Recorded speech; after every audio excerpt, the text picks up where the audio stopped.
The times में खुशामदीद। मैं हूं आपके साथ शमस कासमी। तमिलनाडु में किसकी सरकार बनेगी अभी तक फैसला नहीं हो सका है। एक्टर विजय आज हलफ लेने वाले थे, तैयारी पूरी हो चुकी थी, लेकिन इसके बावजूद वो हलफ नहीं ले सके। उनका प्रोग्राम कैंसिल कर दिया गया।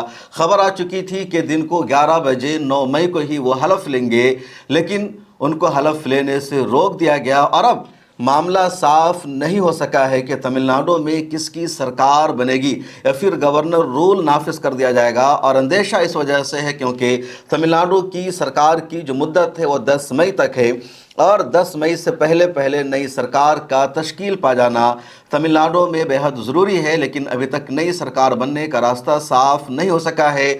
लोगों को लग ये रहा है कि जिस तरह गवर्नर की तरफ से एक्टर विजय के दावा को एक्सेप्ट नहीं किया जा रहा है, बार बार मेजोरिटी का प्रूफ मांगा जा रहा है, उससे अंदाज़ा यही लग रहा है कि शायद गवर्नर साहब को इशारा कर दिया गया हो सेंटर की तरफ से कि सरकार नहीं बनने देना है और गवर्नर रूल को नाफिज करना है। और किसी भी स्टेट में अगर सदर राज नाफिज रहता है तो फिर वहाँ बराह रास्त मरकज़ की तरफ से ही हुकूमत होती है, गवर्नर के हाथ में असल पावर होता है। नरेंद्र मोदी और अमित शाह ने थोड़ा गेम बदला है। पहले ईडी, सीबीआई, इनकम टैक्स से चुनी हुई सरकारें गिराते थे, अब अपना आदमी राजभवन में बिठा देते हैं। वो चुनी हुई सरकार बनने ही नहीं देता तो गिराने की जहमत ही नहीं उठानी पड़ेगी। अब तमिलनाडु में हो क्या रहा है उसे ज़रा जान लीजिए। तमिलनाडु विधानसभा में टोटल सीट है 234 और सरकार बनाने के लिए कम से कम 118 सीटों पर जीत हासिल करना ज़रूरी है। यानी मेजॉरिटी का जो आंकड़ा है, जो बहुमत का फिगर है तमिलनाडु में, वो 118 सीट का। 4 मई को जब रिज़ल्ट आया तमिलनाडु का तो वहाँ एक इनकलाब बर्पा ज़रूर हुआ। हिंदुस्तान में पहली बार ऐसा हुआ कि एक नई पार्टी जिसने 2 साल पहले अपनी बुनियाद रखी थी और इतने बड़े स्टेट में पहले ही चुनाव में 108 सीटों पर जीत हासिल कर लेती है, लेकिन वो पार्टी बहुमत के आंकड़ा से थोड़ा सा पीछे रह जाती है। और उसी की वजह से उस पार्टी के फाउंडर जोसेफ विजय को अब लगातार मुश्किल का सामना करना पड़ रहा है। उनको हलफ लेने से रोका जा रहा है। सुप्रीम कोर्ट में भी पिटीशन दाखिल कर दी गई है, लेकिन यहाँ से भी अभी तक कोई उम्मीद अफजा जवाब नहीं मिल सका है। सुप्रीम कोर्ट में भी पिटीशन पर सुनवाई नहीं हो सकी है और उधर 10 मई तक का टाइम है एक्टर विजय के पास। अगर 10 मई से पहले पहले वो चीफ मिनिस्टर बन जाते हैं तो फिर उनकी सरकार रहेगी, अगले 5 सालों तक वो सरकार चला पाएंगे। और अगर गवर्नर रूल नाफिज हो जाता है तमिलनाडु में, वो हलफ नहीं ले पाते हैं, तो जब गवर्नर रूल नाफिज हो जाएगा तो दोबारा तमिलनाडु में चुनाव होगा, इलेक्शन होगा और दोबारा एक्टर विजय हो सकता है कि पहले के मुकाबले में बड़ी जीत हासिल करे। और ये भी मुमकिन है कि उनको पहले की तरह वोट ना मिले, बाजी पलट जाए और फिर किसी और पार्टी की तमिलनाडु में सरकार बन जाए। इसलिए पूरी कोशिश हो रही है कि किसी न किसी तरह सरकार 10 मई से पहले पहले बन जाए। उधर डीएमके और कांग्रेस की जो लड़ाई है तमिलनाडु में बहुत ज़्यादा बढ़ चुकी है और चेन्नई से शुरू होने वाली ये लड़ाई अब दिल्ली तक पहुंच चुकी है। पार्लियामेंट में भी लड़ाई होने लगी है। मामला क्या है उसे बाद में जानेंगे। पहले समझिए कि टीवीके को किस तरह की परेशानियों का सामना है। एक्टर विजय ने 2 साल पहले अपनी पार्टी बनाई, उसका नाम रखा टीवीके और पहले ही चुनाव में उन्होंने 108 सीटों पर जीत हासिल कर ली। मेजोरिटी के आंकड़ा से ये सिर्फ 10 सीट पीछे रह गए। अब इनको 10 साथी चाहिए, यानी 10 असेंबली की हिमायत चाहिए जिसके ज़रिए अपनी सरकार बना सके। अब तमिलनाडु में 3-4 पार्टियों को सबसे ज़्यादा सीट मिली है। सबसे ज़्यादा सीट इसी टीवीके को मिली, उसके बाद फिर डीएमके को सीट मिली, एआईएडीएमके को मिली, उसके अलावा 4-5 सीटें दूसरी पार्टियों को मिली है। जैसे कांग्रेस को सिर्फ 5 सीटों पर जीत मिली है, इंडियन यूनियन मुस्लिम लीग को 2 सीटों पर तमिलनाडु में जीत मिली है। इसी तरह एक पार्टी है वहाँ पीएमके, उसको 4 सीटों पर जीत मिली है। सीपीआई और सीपीएम दोनों को मिलाकर भी 4 सीटें हो जाती है। अब एक्टर विजय की पार्टी ने पूरी कोशिश की कि जो छोटी छोटी पार्टियां हैं उन सब की हिमायत हासिल की जाए और उन सब का सपोर्ट लेकर वो अपनी सरकार बना लेंगे। कांग्रेस ने सबसे पहले टीवीके को सपोर्ट करने का ऐलान कर दिया, उसके बाद सीपीआई और सीपीएम ने भी सपोर्ट करने का ऐलान कर दिया है। अब विजय जोसेफ का जो नंबर है वो 108 से बढ़कर 115-16 हो चुका है, लेकिन 118 तक वो नंबर मुकम्मल तौर पर पूरा नहीं हो पा रहा है। अब गवर्नर से विजय जोसेफ ने मुलाकात की तमिलनाडु में और सरकार बनाने का दावा पेश किया। गवर्नर से उन्होंने कहा कि हमारी हिमायत में इतने एमएलएज मौजूद हैं, हमारी सरकार बननी चाहिए।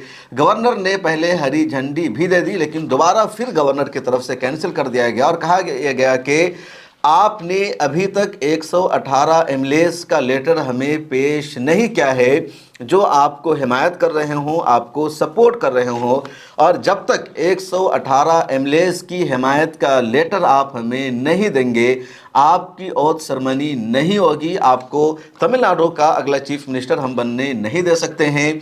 अब रिपोर्ट यह है कि 115 या 116 सीटों की हिमायत ज़रूर मिल गई है, लेकिन अभी तक मुकम्मल 118 का फिगर पार नहीं हो पा रहा है। अब एक पार्टी है वहाँ जिसका नाम है VCK, इसको भी 2 सीटों पर जीत मिली हुई है और ये पार्टी विजय जोसेफ के साथ नहीं है।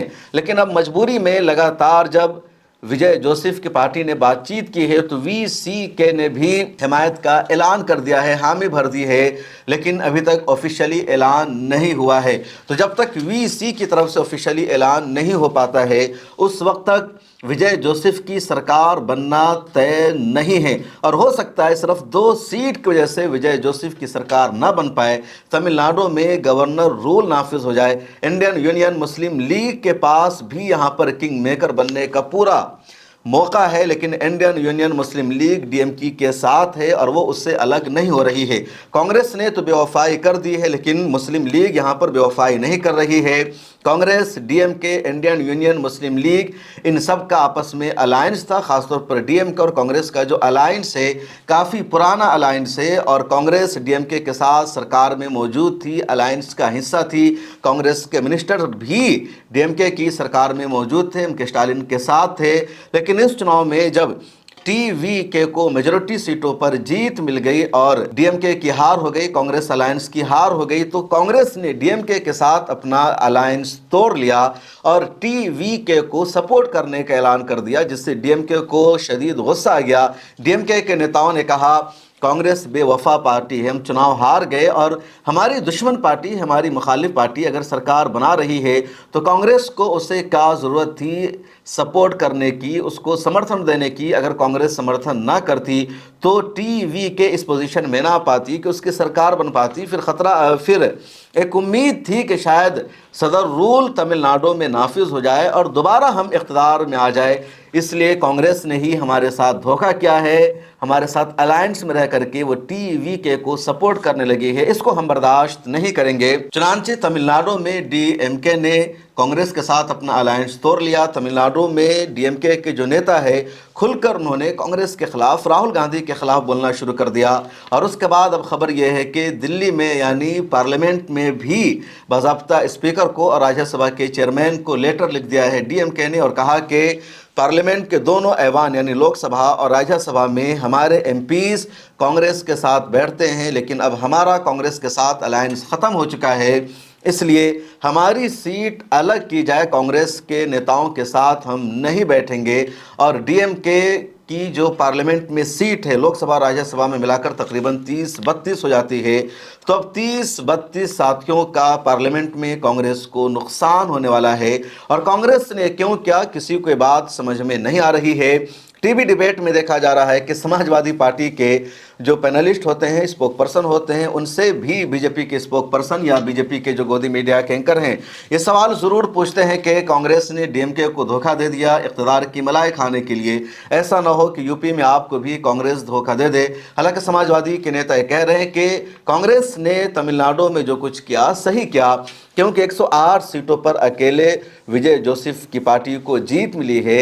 10-12 सीटों की ज़रूरत है सरकार बनाने के लिए, तो अगर कांग्रेस ने बाहर से सरकार बनाने के लिए सपोर्ट कर दिया, CPM ने सपोर्ट कर दिया, तो ये सही क्या है, गलत नहीं क्या है। DMK का मसला ये है कि वहाँ की ओरिजिनल पार्टी है, तो अब DMK की लड़ाई सिर्फ AIADMK से नहीं रह गई है बल्कि TVK से भी रह गई है, इसलिए DMK का स्टैंड अलग हो सकता है, लेकिन कांग्रेस ने अगर ये स्टैंड लिया है तो इसमें गलत नहीं है। सुप्रीम कोर्ट में जो पिटीशन दायर की गई है वहाँ ये सुप्रीम कोर्ट से कहा गया है कि हिंदुस्तान का आइन यह है, कॉन्स्टिट्यूशन यह है कि जो सबसे बड़ी सिंगल पार्टी होगी उसको सरकार बनाने की दावत दी जाएगी और इस रूल के मुताबिक टीवीके को सरकार बनाने की दावत मिलनी चाहिए। लेकिन अभी तक तमिलनाडु के गवर्नर ने टीवीके को सरकार बनाने की दावत नहीं दी है, जो कॉन्स्टिट्यूशन के खिलाफ है। और रूल भी यही है कि अगर कोई भी एक पार्टी मेजॉरिटी का फिगर पूरा नहीं कर पाती है, लेकिन उनमें से अगर कोई पार्टी सबसे ज़्यादा सीटों पर जीतती है, कोई पार्टी सिंगल लार्जेस्ट मेजॉरिटी कहला रही है, तो उस पार्टी को ही सबसे पहले सरकार बनाने की दावत दी जाती है और सेरेमनी हो जाती है। उसके बाद कहा जाता है फ्लोर टेस्ट करने के लिए कि आप जो हिमायत का आंकड़ा है उसको साबित कीजिए कि आपके फेवर में कितने एमएलएज हैं। मिसाल के तौर पर तमिलनाडु में सरकार बनाने के लिए 118 एमएलएज की हिमायत ज़रूरी है, तो आप बताइए कि 118 एमएलए आपके साथ हैं। अगर नहीं है तो फिर सरकार गिर जाती है। और कई मरतबा ऐसा होता है कि एक शख्स चीफ मिनिस्टर के ओहदे का हलफ ले लेता है, गवर्नर की तरफ से सिंगल लार्जेस्ट पार्टी का सरबराह होने की तरफ से वो इजाज़त मिल जाती है। लेकिन जब एक हफ्ते के बाद 2 दिन के बाद कहा जाता है कि आप फ्लोर टेस्ट कीजिए, और फ्लोर टेस्ट करने में अगर वो शख्स कामयाब नहीं हो पाता है तो उसकी सरकार गिर जाती है, रिज़ाइन देना पड़ता है। कई नेताओं के साथ ऐसा हुआ है और वो 2 दिन के 4 दिन के चीफ मिनिस्टर रहे, फिर नहीं रह सके क्योंकि फ्लोर टेस्ट में नाकाम हो गए। अब यहाँ पर विजय जोसेफ को ओथ लेने का ही मौका नहीं दिया जा रहा है। जो फ्लोर टेस्ट का मामला होगा वो तो बात का है, कांग्रेस ने पूरी तरह सपोर्ट कर रखा है। इसके बावजूद गवर्नर की तरफ से हरी झंडी नहीं मिल रही है। कांग्रेस के एमएलएस को तो कर्नाटका पहुंचा दिया गया है, उसके बाद खबर है कि हैदराबाद पहुंचा दिया गया है, वहां एक रिजॉर्ट में रखा गया है ताकि कोई और उनको तोड़ने की कोशिश ना कर सके। उधर डीएमके ने भी पूरी कोशिश कर ली है कि उसका एक भी विधायक कोई ना तोड़ सके, और यही वजह है कि टीवीके की पार्टी ने कोशिश की कि डीएमके के कुछ विधायक आ जाएं या एआईएडीएमके के कुछ एमएलएज आ जाए, लेकिन इन दोनों का एक भी एमएलए उधर नहीं गया है। इंडियन यूनियन मुस्लिम लीग का कांग्रेस डीएमके के साथ अलायंस था, केरला में मुस्लिम लीग का कांग्रेस के साथ अलायंस है, लेकिन तमिलनाडु में मुस्लिम लीग ने सबसे सही डिसीजन लिया है और वो डीएमके के अलायंस में बाकी है। कांग्रेस की तरह उसने टीवीके को सपोर्ट नहीं किया है और ये अच्छी पोजीशन मानी जा रही है मुस्लिम लीग की तमिलनाडु में। उधर एआईडीएमके ने इल्ज़ाम लगाया है कि उनके नेताओं को तोड़ने की कोशिश की गई विजय जोसेफ की तरफ से, लेकिन वो कोशिश कामयाब नहीं हो सकी। बीजेपी को तमिलनाडु में सिर्फ 1 सीट पर जीत मिली है और बीजेपी की 1 सीट भी इस वक्त तमिलनाडु में मैटर करती है, अहमियत रखती है। खबर यह भी है कि किसी न किसी तरह 117 सीटों तक की हिमायत मिल गई है विजय जोसेफ को। अगर 1 या 2 सीट और मिल जाए तो 118 का नंबर पूरा हो सकता है, लेकिन बीजेपी का कहना है कि उसके पास 1 सीट है और वो किसी के साथ नहीं जाने वाली है। किसी को बीजेपी सपोर्ट नहीं करेगी, न तो वो विपक्ष की तरफ से अगर कोई सरकार बनाने की कोशिश करता है तो उसको सपोर्ट करेगी, ना विजय जोसेफ को सरकार बनाने के लिए सपोर्ट किया जाएगा। यह भी ऑप्शन मौजूद है कि डीएमके और एआईडीएमके मिलकर सरकार बना सकते हैं अगर उनको कुछ मज़ीद आज़ाद या दूसरी पार्टी के उम्मीदवारों की हिमायत मिल जाती है। लेकिन डीएमके और एआईडीएमके तमिलनाडु में आग और पानी की तरह है, या जिस तरह आप कह लीजिए कि कांग्रेस और बीजेपी का अलायंस नहीं हो सकता आपस में, उसी तरह एआईडीएमके और डीएमके तमिलनाडु में है, इन दोनों के बीच में अलायंस पॉसिबल नहीं है। वरना एक ऑप्शन था इन दोनों के पास कि दोनों मिल जाए और एक नई पार्टी जिसने पहले ही चुनाव में 108 सीटों पर जीत हासिल कर ली है उसको इख्तिदार से बाहर कर दे, लेकिन ये दोनों आपस में समझौता करने वाले नहीं हैं। उधर अब यह खबर भी सामने आने लगी है कि विजय जोसेफ के जो सपोर्टर हैं, जो चाहने वाले हैं, उन्होंने खुदकुशी करना शुरू कर दिया है। एक रिपोर्ट सामने आई है कि 40 साल के एक शख्स ने खुद को आग लगा लिया महज इस वजह से कि विजय जोसेफ अभी तक ओथ नहीं ले पाए हैं। उनकी सरकार बनने में देरी हो रही है और तमिलनाडु का इतिहास भी रहा है कि वहाँ कोई अगर किसी को वोट करता है, किसी को सपोर्ट करता है, किसी से मोहब्बत करता है तो दिल से मोहब्बत करता है, उसके खातिर वो जान भी कुर्बान कर देता है।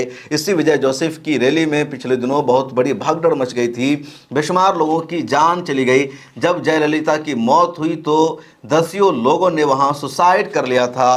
तो जो लोग वहाँ किसी से मोहब्बत करते हैं तो उसके लिए जान देना भी आसान समझते हैं और तमिलनाडु की रवायत रही है कि जो फिल्मी दुनिया से आता है, जो स्क्रीन पर दिखता है, उसको वहाँ लोग अपना पॉलिटिकल लीडर मानते हैं, उस पर भरोसा जताते हैं और विजय जोसेफ के जीत की बड़ी वजह यही है। अब मामला 10 मई का रह गया है। 10 मई से पहले अगर सरकार नहीं बनी तो विजय जोसेफ की इतनी बड़ी जीत भी हार में तब्दील हो सकती है। केरला का भी अभी तक फैसला नहीं हो पाया है कि वहां का चीफ मिनिस्टर कौन बनेगा। कांग्रेस और मुस्लिम लीग की वहां जीत हो चुकी है, लेकिन कांग्रेस के कई लीडर अब चीफ मिनिस्टर बनने का दावा पेश कर रहे हैं और कांग्रेस क़यादत के लिए फैसला करना मुश्किल हो रहा है कि किसको चीफ मिनिस्टर बनाया जाए। इंडियन यूनियन मुस्लिम लीग ने भी केरला में इस मरतबा तारीख रकम की है और 27 में से 22 सीटों पर जीत हासिल की है। होना तो ये चाहिए था कि इंडियन यूनियन मुस्लिम लीग के ही किसी लीडर को चीफ मिनिस्टर बनाना चाहिए, लेकिन कांग्रेस अब ऐसा नहीं कर सकती है। डिप्टी चीफ मिनिस्टर का वादा ज़रूर इंडियन यूनियन मुस्लिम लीग से किया गया है। अब देखना यह है कि यूनियन मुस्लिम लीग के किसी लीडर को नायब वज़ीर आला केरला में बनाया जाता है या नहीं बनाया जाता है, और कांग्रेस कब तक केरला में सरकार बना पाएगी। कांग्रेस को हमेशा इसी तरह की परेशानियों का सामना भी करना पड़ता है। कांग्रेस जीत जाती है लेकिन फैसला नहीं कर पाती है किसको चीफ मिनिस्टर बनाना है। इस वीडियो में इतना ही। मिला टाइम्स को देखते रहिए, मिलते हैं अगली वीडियो में। अल्लाह हाफिज़।